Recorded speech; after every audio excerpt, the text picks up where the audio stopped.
Archie celebrates Diwali, written by Mitali Banerjee Ruths and illustrated by Parwinder Singh. This year, Archie invites a few friends from school to her family's big Diwali party. Virgil and Nora say they never heard of Diwali, and Paisley has trouble pronouncing it. Archie worries. What if they don't like her favorite holiday? Archie rakes the leaves, plugs in the lights, fixes a smudge in the rangoli, and lines up every diya on the walkway. Everything needs to be perfect, thinks Archie, straightening the garland of paper marigolds. Archie's family is busy in the kitchen. Krishna makes a mess in his high chair. Archie tastes Dita's special curry. Maybe it's too spicy, she worries. For your friends, I put only one chili, says Dita. You know the reason we have Diwali every year? Asks Poppy Uncle. To celebrate the triumph of good over evil, Archie answers, arranging the sweets. Well, yes, said Poppy Uncle with a wink, but really it's so your grandmother can sing karaoke. Everybody laughs. Archie secretly hopes Dita doesn't sing too much, and Poppy Uncle doesn't tell too many jokes in front of her friends. Let's get your new clothes on, says Ma. Archie twirls. She loves the sequins on her lehenga. You look like a Maharani, says Ma, a real Indian queen. Archie looks in the mirror. Maybe her friends will think she looks weird. They've never seen her dressed up like this. The doorbell rings. Archie's heart skips a beat, but it's just Mr. and Mrs. Goldman with a huge umbrella. It's pouring outside. Leaves litter the lawn. The rangoli is ruined. The diyas are drenched. A marigold garden blows down the street. There are flashes of lightning and rumbles and thunder. It sounds like a demon battle up in the clouds. Quite a Diwali downpour, says Mr. Goldman. Archie stares at the mess. She and her friends won't get to play outside. They'll be trapped inside with the grown-ups. This party is already boring and terrible, Archie thinks. Archie's friend Seema arrives. She goes to a different school, but she and Archie have known each other since they were babies. You look nice, says Seema. She isn't wearing Indian clothes. Thanks, mumbles Archie, tugging at her lehenga. Maybe she should change. She doesn't want to be the only one who looks like a Maharani. But it's too late. Right then, her school friends Nora, Paisley, and Virgil arrive. Archie fidgets with her bangles.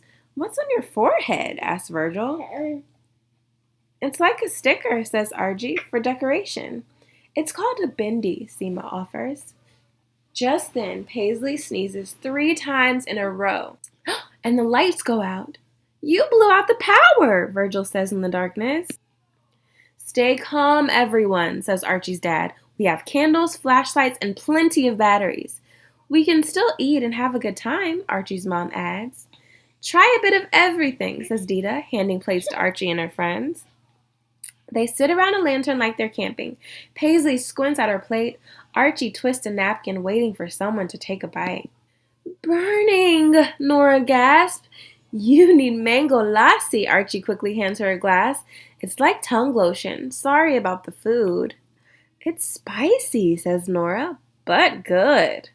I could eat this yummy pillow bread forever. Virgil stuffs another piece into his mouth. That's naan, Archie explains with a tiny smile. So what's Diwali about? Asks Paisley. It's like the Festival of Lights, says Archie, picking at the sequins on her skirt. And we have no lights, she thinks. Worst Diwali party ever. So Diwali is about lights, says Nora. That's it? Everybody waits. Archie's face gets warm. She takes a deep breath. A long time ago, this king and queen saved the world from a whole bunch of demons, Archie begins. Then they tried to find their kingdom, but it was super dark and nobody had electricity. Like right now, whispers Virgil. Shh, Nora and Paisley say at the same time. Archie continues, the people didn't know if the king and queen would find their way, so they lit thousands of little oil lamps. Her friends lean in and listen so closely that Archie feels shy. Her voice trails off. So what happened? Asked Paisley. Did demons chase them? Asked Virgil. Archie shakes her head. Nope. The king and queen made it home safely. Everybody lived happily ever after. Now every fall on the night of a new moon, adds Seema, Archie finishes. We celebrate Diwali to remember that evil and darkness can't win against all our lights shining together. Suddenly, the power comes back on. Paisley squeals, Nora cheers, Virgil drops his nod. The adults all clap, Archie smiles. Wow, perfect timing. Diwali miracle, shouts Poppy Uncle. He turns up the music and hands Dida the microphone. Virgil taps his foot to the beat. Nora turns to Archie. Can I have a bindi? Me too, asks Seema. Sure, says Archie with a huge grin. I have lots. Mr. and Mrs. Goldman show off their Bollywood moves. Ma and Krishna start a conga line. Archie and her friends join in. They go around the living room, through the kitchen, and out to the patio. The rain has stopped. The grass glistens. Lanterns twinkle in the trees. Everyone lights sparkles under the night sky. Archie covers her ears when her dad sets off firecrackers. Scare away those evil spirits, Poppy Uncle shouts. The loud noises also scare baby Krishna. I've never eaten or danced so much in my life, Paisley cries. It's getting late. Everyone gets ready to go. Dida brings containers of food. I packed extra naan for you, Dida whispers to Virgil. I love your whole family, says Nora. Archie smiles. She loves her whole family too. I'm so glad you all came, says Archie. Maybe next year, she thinks, I'll hand out more invitations at school. Ma tucks Archie in. Good night, Maharani.